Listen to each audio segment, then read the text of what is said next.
محترم دوستانو سلام د چینی ژبې لوست هم زه غوټۍ او زه جان روانزازی هرکلی کوو زه به لومړی د چین په اړه لنډ معلومات وړاندې کړم سمه ده په نړۍ کې اکثره هیوادونه له میلادي یا عیسوي جنترۍ څخه استفاده کوي چې دغه جنتري د لمریزې جنترۍ یو ډول دی د دې ترڅنګ زیات هیوادونه له خپلو ځانګړو جنتریو څخه هم استفاده کوي په چین کې له لمریزې جنترۍ پرته کرنیزه جنترۍ هم کارول کیږي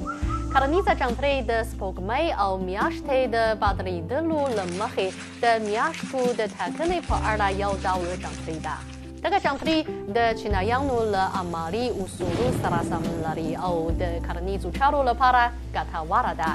لرګونو چینایانو په دقیق ډول د لمر د دوران د څرګندولو لپاره په کرنیزې جنترۍ کې 24 برجونه ټاکلي وو او په همدې به یې د کال 4 فصلونه د هوا حالات او د اقلیم او موجوداتو بدلونونه پیژندل له 24 برجونو سره سم کرنه او حاصلات په منظمه او نوباتي توګه روان وي د پسرلي په مثال د لیچون په نامه ورځ د پسرلي پیل دی او د یوشوي په نامه ورځ د باران د اورېدو پیل دی د چونفن په ورځ د نړۍ په ګوټ ګوټ کې ورځ او شپه برابریږي او له دې نه وروسته د لمر وړانګې ورځ په ورځ شمارې خوا ګرځي نو په شماري ځمکنۍ کورې کې هوا ګام په ګام ګرمیږي په دې وخت کې د چین په زیاترو ځایونو کې فصلونه د ژر وادۍ او لویدو په حال کې وي کرنیزه جنتري په پرله پسې ترمیم او بشپړتیا سره تر اوسه د استفادې وړ ده او د چینایانو په ژوند کې مهم رول لوبوي د چین دودیز اخترونه مثلا پسرلنی اختر او د منځنۍ مني اختر د کرنیزې جنترۍ له مخې ټاکل شوي دي ګڼ شمېر چینایان د کرنیزې جنترۍ له مخې د زیږېدنې ورځ حسابوي دغه ورځ زیات چینایان له کرنیزې جنترۍ سره سم د واده جنازې د نویو چارو د پرانیستلو او نوي کور ته د انتقال په شمول د مهمو مراسمو لپاره مناسبه او بختوره ورځ انتخابوي غوټۍ جانې ډېره مننه چې په زړه پورې معلومات مو راسره شریک کړل په چین کې د چونفون ورځ زموږ له نوروز سره برابره ده موږ ورته نوروز وایو همدغه ورځ ده دغه ورځ زموږ په کلتور کې د نوي کال د پیل او د هر ساکخ د فعالېدو نښه بلل کېږي سمه ده زموږ د دواړو هیوادونو د کلتورونو ترمنځ نږدې ټکي شته موږ به په نننۍ لوست کې د کال میاشتې او نیټې په باب د چیني ژبې ځینې کلمې او جملې زده کړو په چیني ژبه کې کال ته年میاشتې ته月او نیټې ته日وایي د پاملرنې ټکی دا دی چې دلته نیټې ته پر日سره بیره هاو هم ویل کېږي چې د دواړو معنا یو شان ده فکر کوم په چیني ژبه کې د نیټې څرګندونه پښتو ته ورته دی لومړی کال ورپسې بیا میاشت او په پای کې نیټه ښودل کېږي سمه ده هو همداسې ده د بیلګې په توګه2026年2月17日是中国的春节یعنې د 2018 کال د فبروري 18 نیټه د چین له پسرلني جشن سره برابره ده 2026年3月20日是劳动节یعنې د 2018 کال د مارچ 8 نیټه له نوروز سره برابره ده سمه ده موږ په پخواني لوست کې د چیني ژبې د عددونو په باب معلومات زده کړي وو نو په نننۍ لوست کې به یې هم وکاروو سمه ده په چین کې میلادي یا عیسوي جنتري په رسمي حالاتو او ورځني ژوند کې ډېره کارول کېږي او د معیاري جنترۍ په توګه رول لوبوي یوه پیړۍ 100 کاله وي په چیني ژبه کې پیړۍ ته 世纪ویل کېږي现在是21世纪یعنې اوس 21مه پیړۍ روانه ده د پیړۍ په نسبت د اړوندو وختونو کلمې بیا په دې ډول دي شانګه شجي یعنې تېره پیړۍ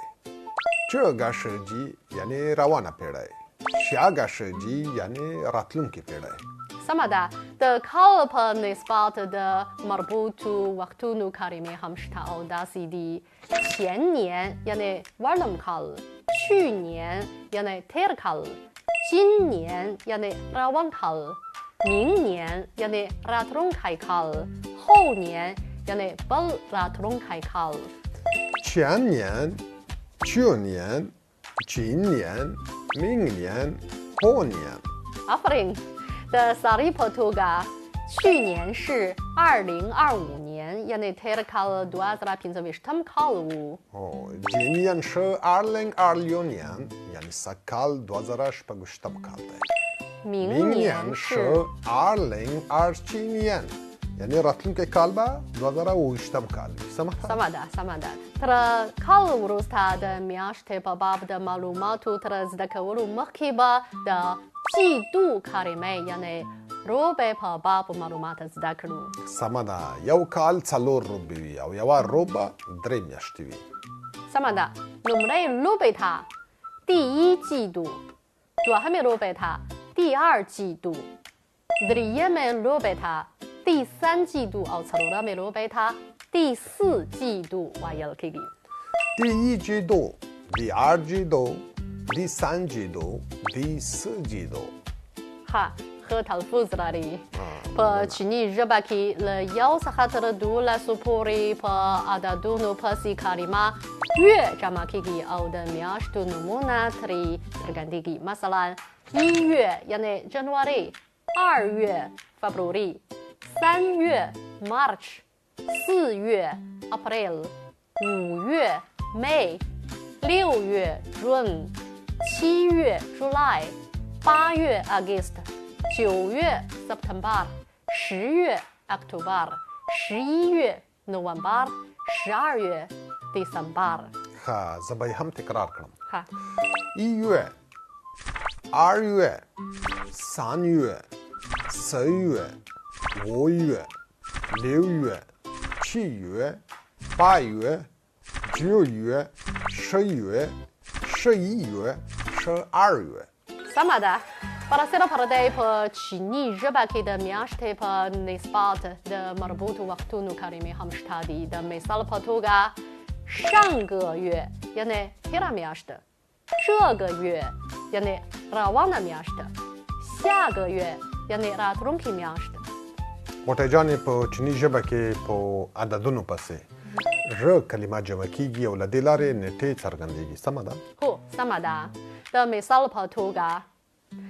10月1日是中国的国庆节 یعنی د اکتوبر لومړۍ نیټه د چین له ملي جشن سره برابره ده 8月19日是阿富汗的历日یعنی د اګست 19 نیټه د افغانستان له خپلواکۍ ورځې سره برابره ده دغه راز په چیني ژبه کې د ورځې په نسبت مربوطې کلمې هم شته مثلا 前天 یعنی وړمه ورځ 昨天 یعنی پرون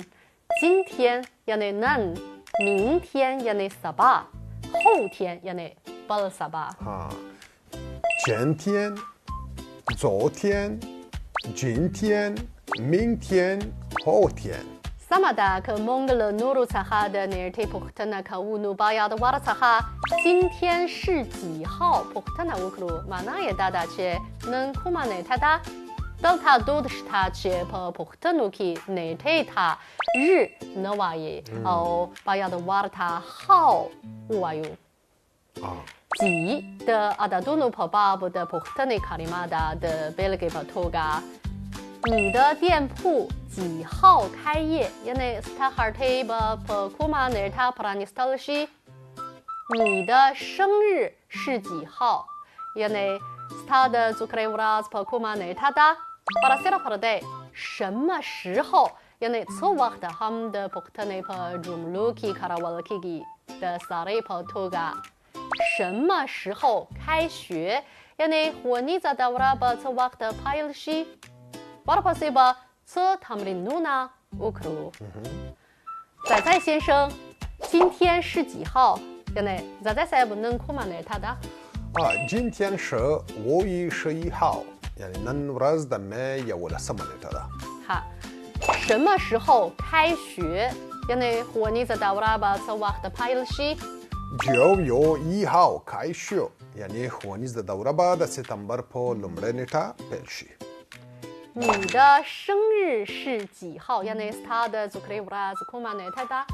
我的生日是1月2号 یعنی زما د زوکړې ورځ د جنوري له 2 نیټې سره برابر ده. ها سمه ده. قدرمنو لیدونکو هیله ده چې د کال میاشتې او نیټې په باب کلمې او جملې مو زده کړې وي. تاسو تر درس وروسته باید زیات تمرینونه وکړئ. ډیره مننه چې راسره وای. د خدای په امان.再见.再见.